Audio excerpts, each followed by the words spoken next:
What did your parents allow you to do as a kid that your friends were not allowed to do, and you now realize was bad parenting by your parents? Part 1. My dad let us ride on the roof of the car. Amongst other things, he probably wasn't winning any parenting awards, but I thought he was the coolest. This is both cool and stupid at the same time. My parents moved out and left me to live in the house when I was 16. We had exactly one conversation about it, whereby they asked if I wanted to move to another state with them, and I said no. It was cool, I was never into drugs or alcohol or parties, so I didn't ruin the house. I wasn't allowed to heat the house up much, so I always wore a snow jacket inside and basically just came home to sleep. But now that I'm older, I realize that it's more on the line of child abandonment. Oh well. Something I can relate to. My mom works a few hours away and only comes home every couple of weeks. This started when I was 16, and luckily I've been able to drive myself places, but it still sucks when you go to events and everyone else has parents there and you don't. What I am glad about, however, is that it has taught me to be independent and will definitely not have any issue with moving out and changing towns, very soon. Whereas my brother and sister that live with my dad and stepmom are too dependent on their parents. They're 17 and have never cooked a meal themselves or had control over money or anything that will help them later on. They let me date a 19-year-old when I was 13, and we always hung out with his creepy 20-something friends who tried taking advantage of me several times. I thought I was so grown, but looking back, I'm horrified. Parents did the same with me at that age and a 30-year-old. That story is a really bad one. My mom used to buy me cigarettes when I was a teenager. I thought it was cool. Now that I'm a parent, I'm like, nope. This is how I feel about parents that buy their kids alcohol. As a teenager, it was so cool. Sweet Timmy, where'd you get that handle of whiskey? Your mom? Awesome! Now I'm like, what the heck? What kind of responsible parent does that? A beer or glass of wine at dinner is one thing. My parents did that and I didn't think it was crazy. But buying and giving your teen a ton of hard liquor and letting them drive off with it on a Friday night? Come on, be a good parent and make them get it from an older sibling like everyone else. Eat as many sweets as I wanted to. Eat as much McDonald's as I wanted to. Skip brushing my teeth at night. I am now 21 and I had lots of problems with my teeth and digestive system. I managed to fix them all up in my teens and now I am strict with myself. My parents didn't make me brush my teeth as a kid and we couldn't afford dentist visits. I'm 20 and I have 13 natural teeth left. I have dentures, my biggest regret. Just a ton of sugary snacks.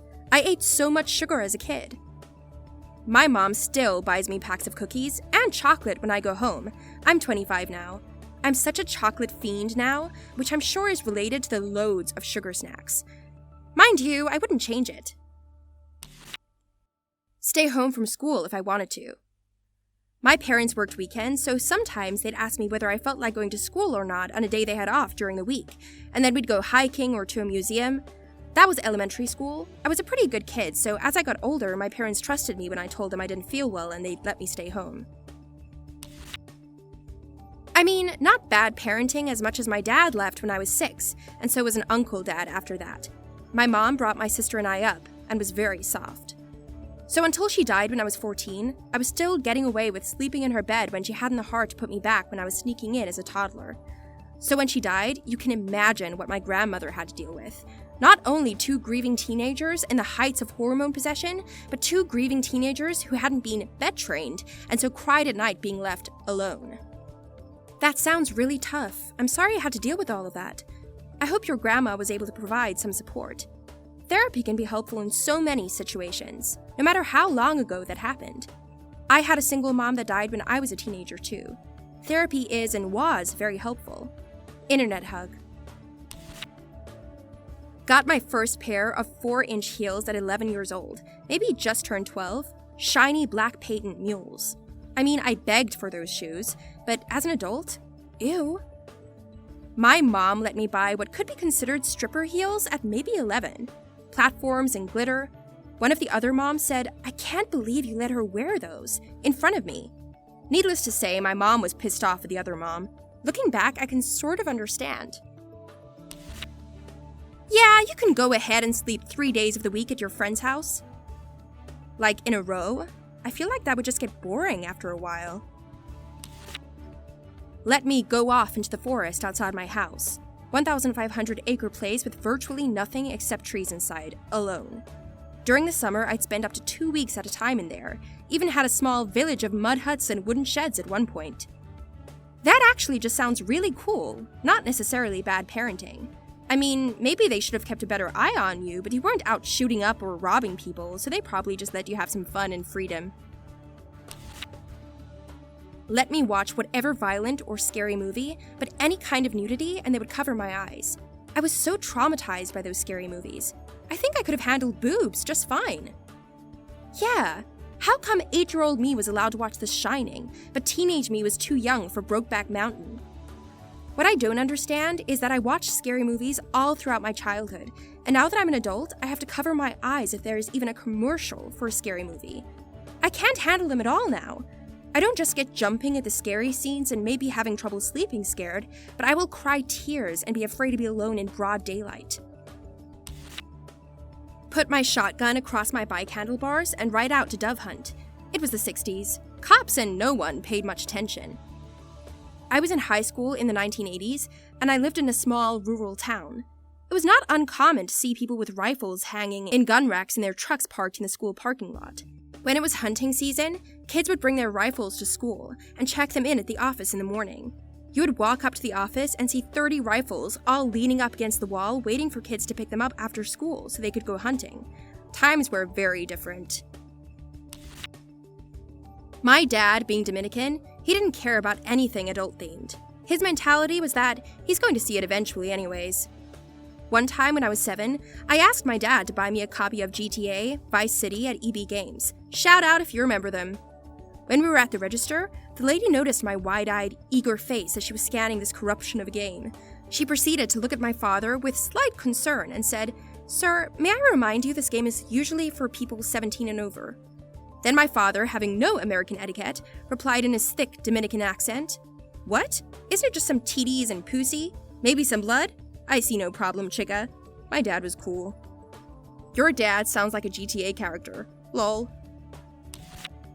Not bad parenting exactly. When my mom left my dad, we moved to a nice city and lived in a nice neighborhood. She worked all the time and came home only wanting food and sleep. Despite being strict and cautious of people, by the time I was 16, she was too tired to really implement any of her rules. I was able to stay up late, stay out late, and do pretty much whatever I wanted. Surprisingly, I never did drugs, booze, or sex. I just went out to the city life, walked around, and observed people. I was such a boring kid. It's not until years later, when I'm recalling my teen years, that I realized all the missed opportunities I could have had. So sad. I think many kids that have a lot of freedom are actually pretty reasonable. When something is allowed, it's not as much fun because it's not forbidden, so all the excitement is gone. It doesn't work like that for everyone, of course. Never bothered about me. Riding my bike alone to the other end of town? Wandering through the woods alone? Sure, all good. I can't count the number of times I'd come in after being gone for several hours, and they never even asked where I'd been. This was the 90s, not the early 60s or anything. After I learned to drive and bought a car as a teenager, I'd be gone a full day. Again, didn't even bother asking where I'd been. At the time, it was cool. Now I question why they didn't care where their 17-year-old daughter was going for hours and hours on weekends and vacations. My parents were kind of the same towards me, but I'm a male. My sister, on the other hand, they always asked where she was and what she was doing, and she had to check in every hour. Probably a bit late to this, but my dad wasn't a bad parent, but he was chilled out. One day, while sitting down to watch a film with my then youngish brother, can't remember exact age, my dad chooses Stephen King's It. My brother thought it looked scary, but my dad, wanting to watch it, said, "Don't worry, it's funny, see it's got clowns." My brother still has a fear of clowns. A fear of clowns is perfectly natural. It merely exacerbates it. Not my parents, but my grandparents for this one. My favorite toys as a kid were screwdrivers. I'd go through my grandparents' house and get them all together and play with them. My grandpa would even help me get as many as I could in the garage and basement.